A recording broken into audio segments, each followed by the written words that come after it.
Hi, and welcome to this Blink OMS tutorial. Today I'm going to show you the basics of logging into Blink. Every Blink OMS user will have their own unique and secure URL, so type this URL into your Google Chrome browser. Today I'll be using https://demo.blinkoms.co.uk. Note the padlock and secure icon in the address bar to make sure everything is safe and secure. Start by selecting your practice from the drop-down list, entering your username and password, and clicking Login. Successful login will take you directly to the patient search page or to your previously selected patient.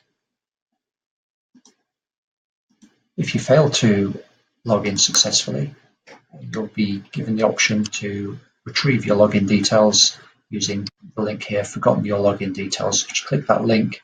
You'll be asked to enter your email address and the validation and verify a validation code, and you will receive your password, a link to retrieve your password via an email.